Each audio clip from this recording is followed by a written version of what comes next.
In the greater Duck Creek area here, southern Utah, we have a lot of subdivisions, and we developed this project to reduce fuels around the subdivision. So we're going around, we're thinning, we're piling the slash, we're removing logs that can be used for commercial purposes, and then we're coming through and burning the piles to get rid of the slash.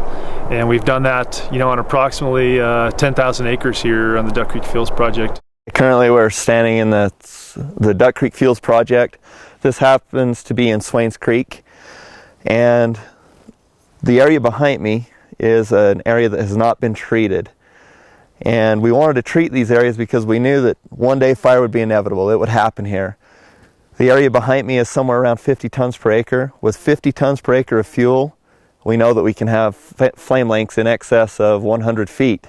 For firefighters to safely engage a fire and go direct, which is one of the most efficient ways to fight a fire in this fuel type, flame lengths of 4 feet is what a person with a hand tool can deal with. When we go up to 8 feet of flame length, we've got to go with dozers or fire engines. And if it's above 8 feet, we're down to aircraft. So the better we can make it to engage it with all three of our main resources, the more effective we'll be at suppressing a fire.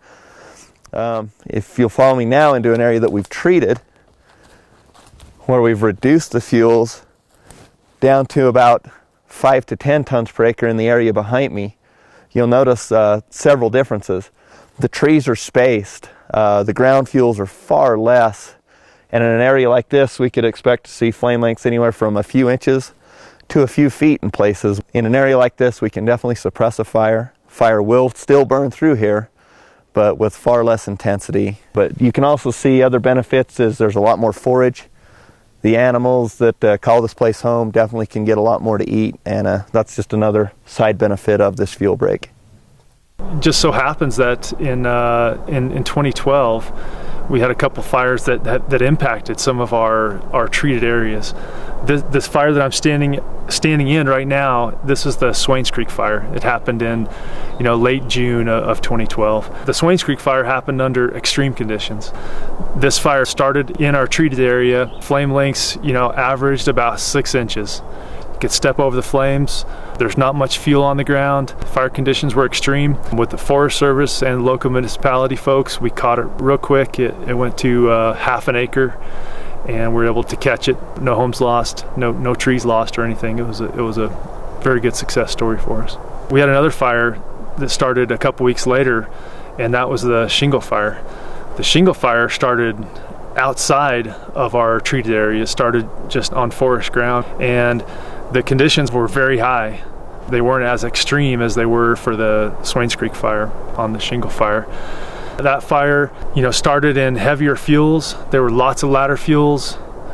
The fire immediately transitioned from a surface fire, into an aerial fire is up in the trees, spotting. Trees were torching, causing embers to spot in front of the fire. The fire went down some real steep slopes. It got big really quick, and over the next week or so we caught it at 8,000 acres. So pretty amazing difference in this fire that started in a treated area versus a fire that started in a non-treated area, and the fire behavior difference and what the outcome was on that one.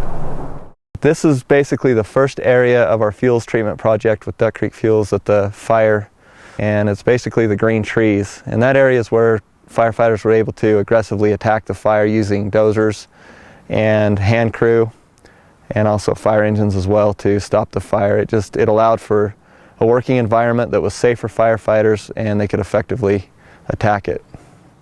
Our treated areas provided a place where we could get an anchor point and keep the fire out of the subdivisions.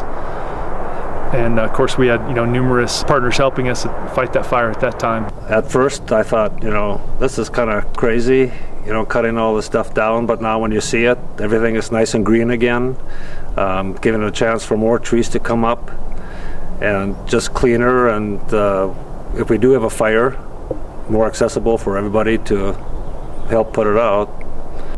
Probably about after 2 years of living here, they started the fuels project, and it used to really annoy us, I guess, because the wind would always come out of the south, and right up this valley and just smoke us out. And it was just terrible. You know, your eyes would be watering, and be, you know, a week or two we'd be dealing with that.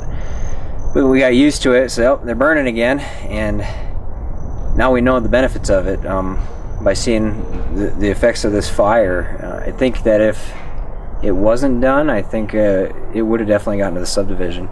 As you can see the difference between where it's been reduced and where everything's still native, and it kept it away from us. So I think it's a good thing, and now when we know when it's smoking out there, that it's preventing disastrous things from happening to us in the subdivision.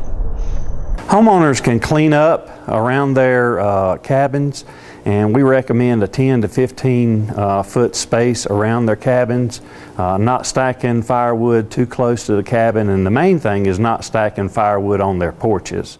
I think if the fuels project had not have been done back when it was started, we probably would have lost a large portion of this subdivision, if not all of it. They've done a lot of thinning on the trees and the underbrush, and it's helped a lot. And you can tell that it'll restrict the fires. No, I'm very happy with it. It's very beneficial because I think it saved a lot of homes what they did. So I'm very happy.